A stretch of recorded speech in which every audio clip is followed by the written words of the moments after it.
Yo everybody! There is now less than 1 week to sign up for our first Buzz Bars event of the new year. The Sunshine Stumble will be taking place the weekend of January 24th to the 26th and will feature Night Iron Gwazi ERT plus a ton more. Head over to buzzbars.com to sign up before it's too late. Hope to see you all there.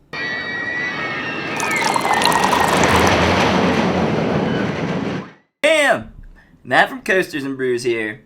Over the last several months, we have gotten news about a good amount of roller coasters being demolished at theme and amusement parks all across North America. Some make sense, and some were a complete surprise. And today I'm here to talk about what roller coasters could be facing the axe next in 2025.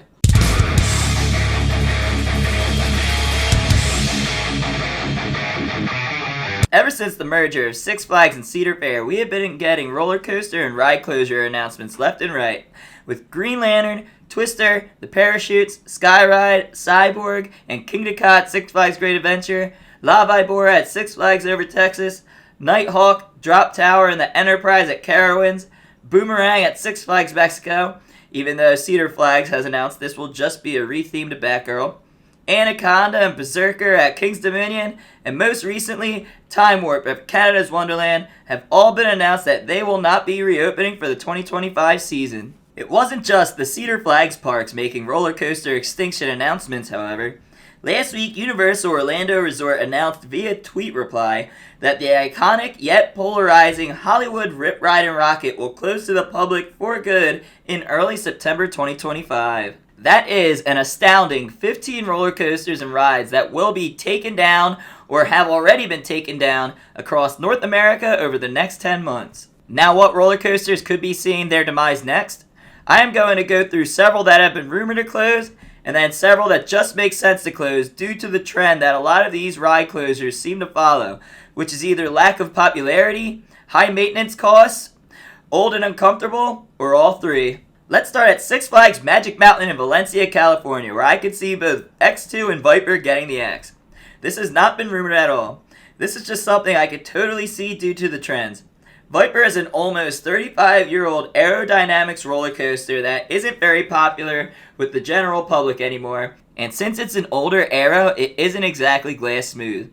X2 is a high-maintenance aerodynamics roller coaster that even 23 years later, the park can't seem to consistently keep open, and when it is open, will more than likely only be running one train. Obviously, losing X2 would be devastating.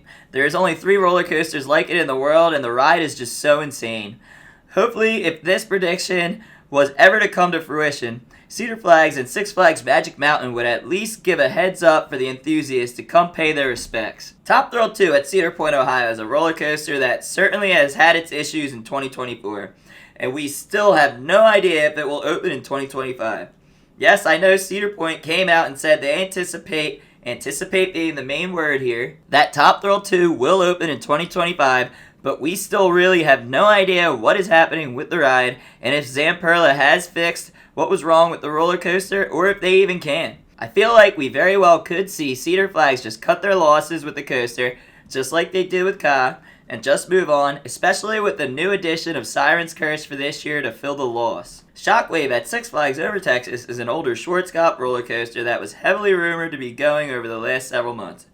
The issue here, I believe, is the trains. Since the manufacturer Schwarzkopf no longer exists, parts for the trains are sparse. This is why Six Flags Over Georgia had B&M manufacture new trains for Riddler's Mindbender, but this has had a negative impact on the ride experience.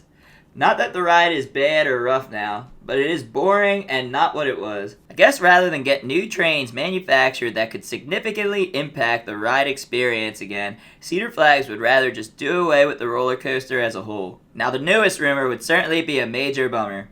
The Mr. Freeze clones, one at Six Flags St. Louis and one at Six Flags Over Texas, are both the latest talk to be removed. This would really be a shock because each are arguably the best rides at each of their respective parks. The hearsay is that the roller coasters just use too much electricity, making them very expensive to run. The roller coasters still use linear induction motors for their launch, which are now considered dated and just not as efficient as the newer linear synchronous motor launch systems. As much as it would suck, due to the trends by Dick Zimmerman and Six Flags Entertainment Corporation, I could definitely see this rumor being true. That's it from us here today, fam.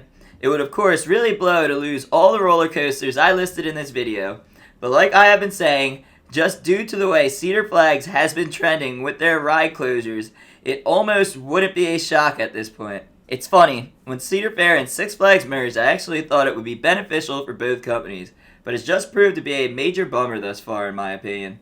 The good news is that they have plenty of time to prove us wrong. Who knows, in 5 years we could all be laughing, saying to each other, remember when we were all super bummed about those ride closures? Can you see any of the roller coasters I named in this video getting the axe? Are there any roller coasters I didn't list that you could actually see going? Let me know in the comments below. Also, don't forget to like and subscribe, and until next time, fam, peace.